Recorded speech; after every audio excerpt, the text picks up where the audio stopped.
Estamos de regreso en Cátedra Médica en este tiempo de endocrinología con nuestro querido doctor Cristian de los Santos, que ya ustedes los escuchaban al inicio del programa con sus comentarios sobre el escritorio, pero ahora le vamos a dar la bienvenida de manera formal. Buenos días, doctor. Buen día nueva vez, Liz. Creo que nos saludé a Isidro. Sí, lo saludé. Gracias a donde quiera que esté Ismael, ese joven que valioso. Y también a Kelvin que está con nosotros. Realmente invitar a los amigos que pues nos llamen para que podamos compartir experiencias del día a día. Hay muchas cosas en la práctica médica que vemos que no la encontramos en los libros de manera tácita, pero sí podemos decir que nos enseñan, los pacientes enseñan. Yo siempre digo que de los mejores libros que he tenido y que he leído son las vidas de los pacientes. Uh-huh.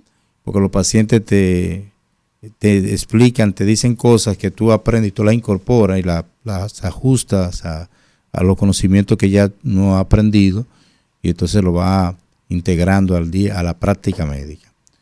La gente tiene muchas cosas a veces que preguntar, los pacientes se quedan sin preguntar. Siempre es bueno preguntar al paciente, usted quiere preguntar algo antes de irse a la consulta. Sí, pero se van con dudas, ciertamente, o a veces, pues, tienen temor a decirle al médico, a veces creen que van a ofender al médico o que no preguntan, y se van con esas inquietudes, esas dudas, y eso, si un paciente no entiende, por mejor que tú hagas la receta y el mejor medicamento que indique, si no entendió, pues, definitivamente eso no lo va a usar. Uh-huh. Y si lo usa, no lo va a usar correctamente. Entonces yo creo que iniciando por ahí, con eso que usted acaba de comentar, sería bueno pues hablar de la importancia de que ese paciente que es diabético esté debidamente educado con relación a su condición y educado con relación al tratamiento que lleva. Yo creo que iniciar por ahí sería oportuno. Sí, correcto. Realmente la educación del paciente es primordial. Muchas veces se relega esa función a otro personal. No es supervisada por el médico, especialmente en el sistema capitalista que tenemos, que le están exigiendo que vea 20, 30 pacientes, 5 minutos para cada paciente, 10 minutos, o sea, no se están cumpliendo esos códigos de horario, de atención. Entonces la gente, ya los mismos pacientes también, a veces se hallan extraños que un médico dure mucho con un paciente. Y dice, ¿cuánto es que dura?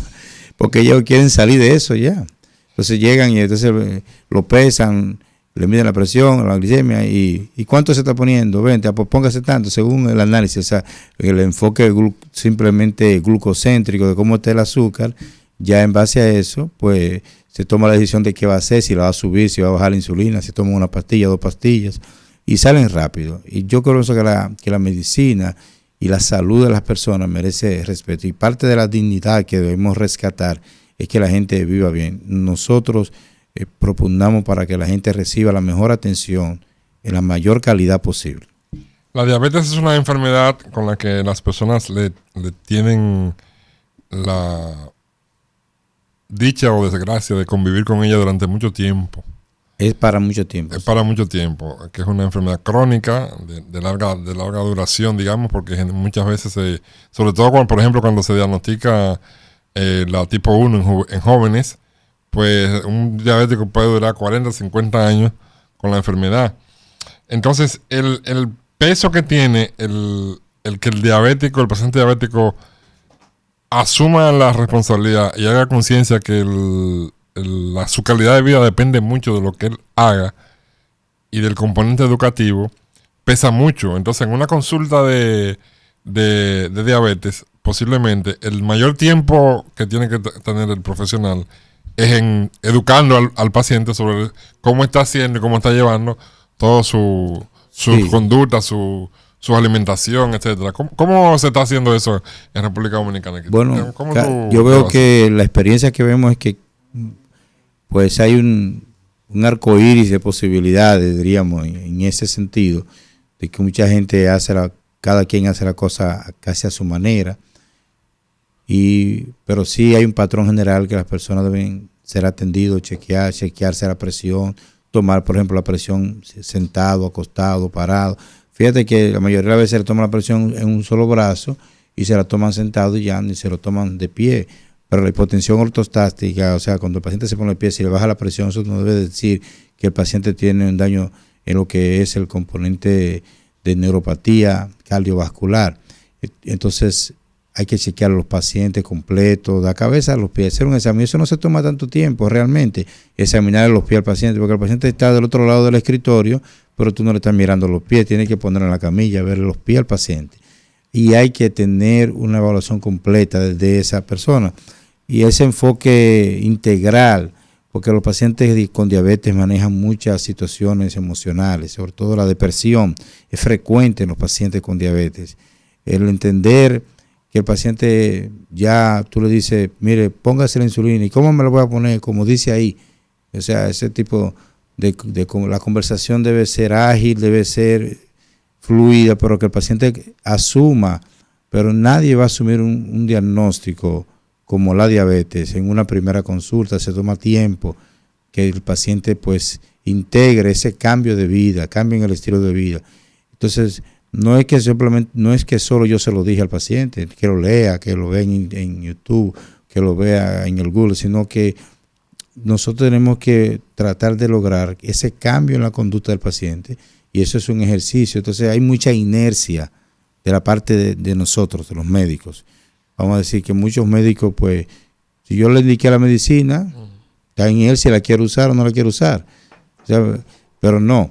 Nosotros tenemos que lograr que esa inercia de parte del médico, que haya una preocupación por la parte médica para que el paciente pues viva mejor. Definitivamente, cuando un médico se preocupa por su paciente, pues ese paciente va a vivir mejor y tendrá más pacientes que va a enviarte ese médico. Claro. Sin ver la parte lucrativa, sí, la parte comercial, ¿no? Sino que tú vas a tener la oportunidad de servir más, porque nosotros ya los médicos de estos tiempos, como hemos visto ese tema de la formación médica, vemos que ya no vemos esa parte humana. Yo creo que la parte de la piedad hay que ejercitarla en nuestros médicos.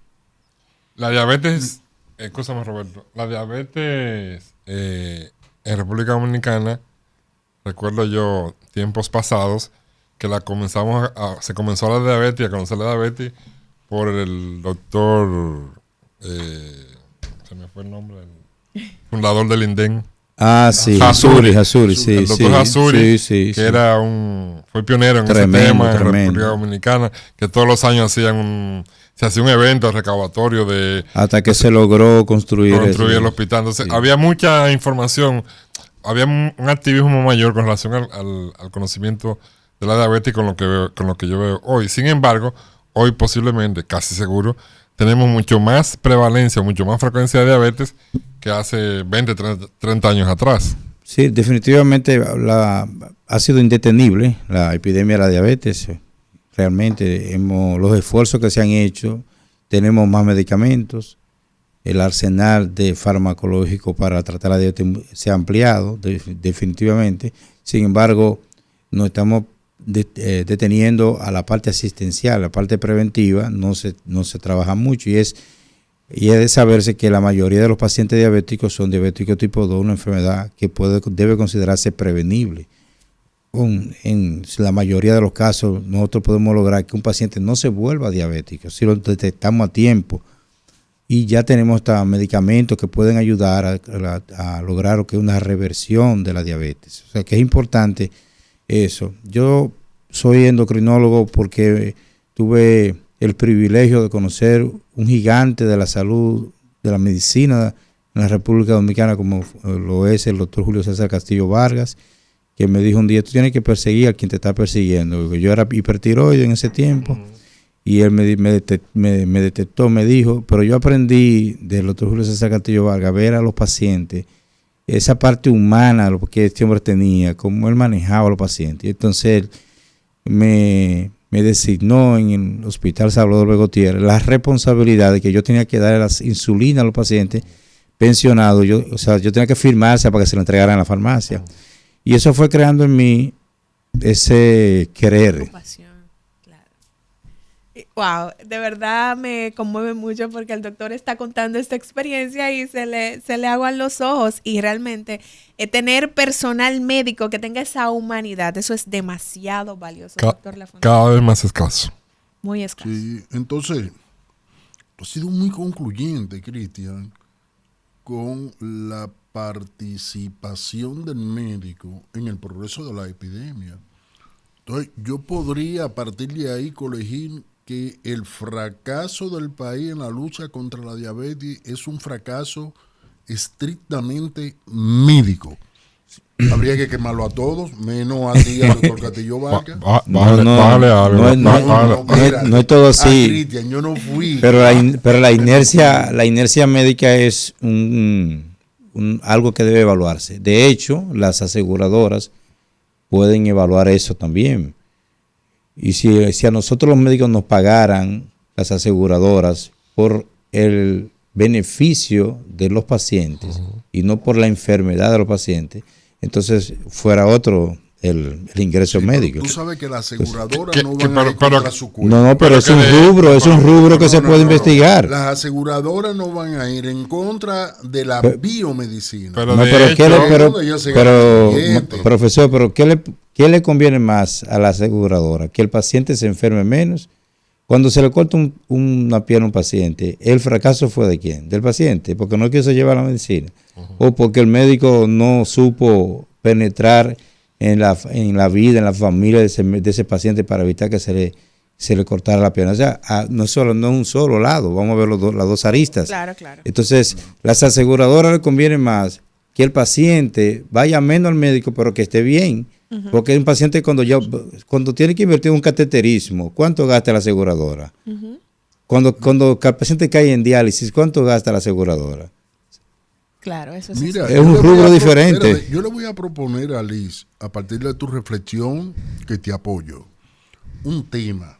Sí. Le va a ser un poco más fácil de armarlo que el tema sobre medicamentos, sobre la farmacia. ¿Cuál es el fundamento del trabajo de la aseguradora? ¿Ganar cuarto o prevenir la enfermedad? Pero si el paciente se enferma menos, ellos ganan más.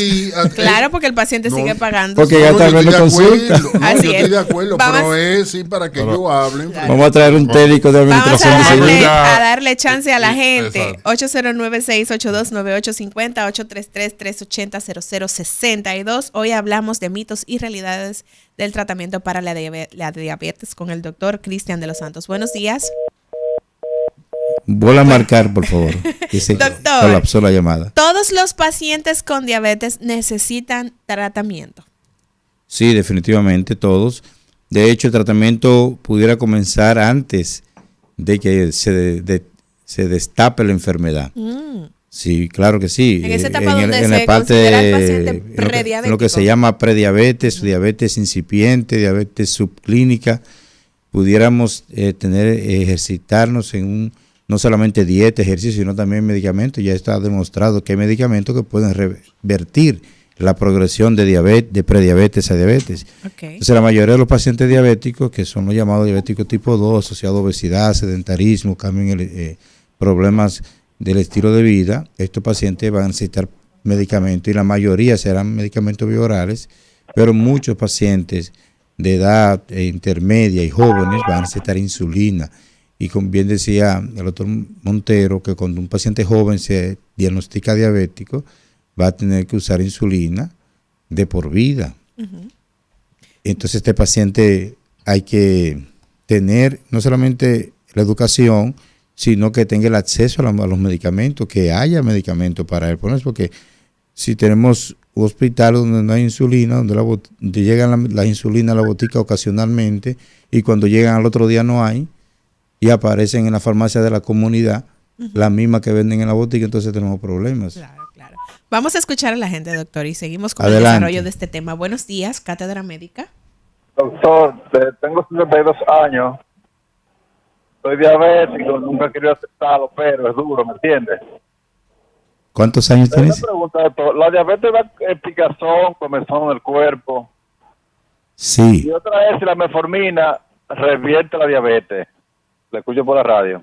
Se revierte la diabetes con tratamiento, doctor. La metformina demostró hace muchos años, ya varias décadas, que en el estudio de EPP, que es un programa de prevención en diabetes, que los pacientes prediabéticos, hasta el 31% de estos pacientes pueden no volverse diabéticos, acompañado con cambio en el estilo de vida. Pero además de eso, solamente metformina 31% y cambio en el estilo de vida lo demostró en más de un 50%, 58%. O sea que la combinación de metformina con cambio en el estilo de vida, bajar de peso, tener una adecuada alimentación, hacer ejercicios, al menos 30 minutos cada día, 5 días a la semana por lo menos, eso puede hacer que los pacientes reviertan la diabetes. Muchos pacientes que tienen obesidad severa, hoy en día hipermórbida se dice, pues son llevados a cirugías metabólicas y dejan de ser diabéticos.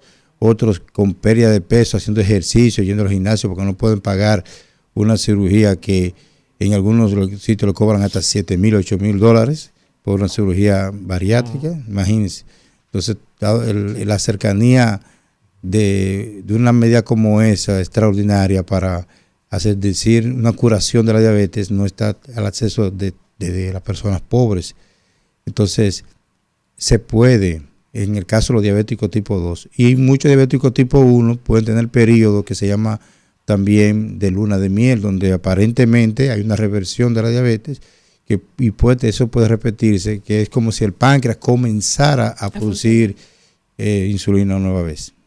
Entonces, preguntaba el oyente que si la diabetes da picazón, sí. En el cuerpo. Hay lo que se llama la sensación de parestesia, disestesia, puede tener picazón, hormigueo, y el paciente se rasca mucho, especialmente en los miembros inferiores, y hay problemas de circulación, o sea que por la diabetes existe un estado de intoxicación por la glucosa, eso lo llamamos un estado glucotóxico, y eso también lesiona lo que son las terminaciones nerviosas, que tiene que ver con la sensibilidad, y los pacientes pueden experimentar tanto picazón, aunque hay otras causas de esa picazón que se llama prurito, eso puede ser problemas de tiroides, puede haber otras situaciones que pueden explicar por qué el paciente tiene esa picazón, o sea que necesita imaginarse. Hay pacientes que dicen, yo desde que tengo el azúcar alta lo sé porque me pica el cuerpo.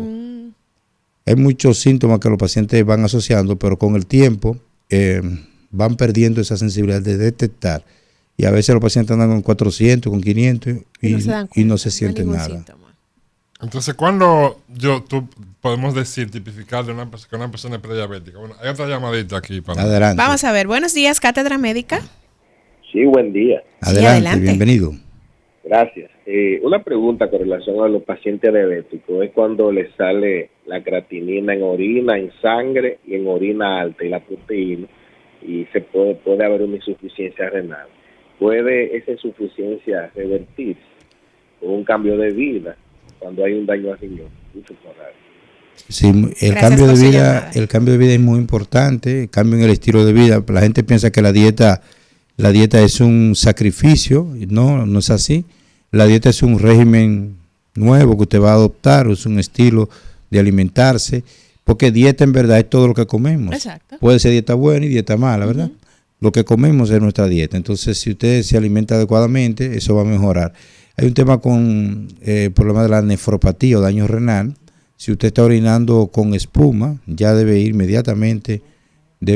rápidamente a un nefrólogo, porque su riñón está filtrando glucosa y está filtrando proteínas, y eso da esa apariencia espumosa en su orina. Eso es una señal de alarma, y todo paciente diabético debe tener una evaluación por un nefrólogo al menos una vez al año, pero su endocrinólogo, su médico internista, su médico diabetólogo también está entrenado para hacer ese chequeo.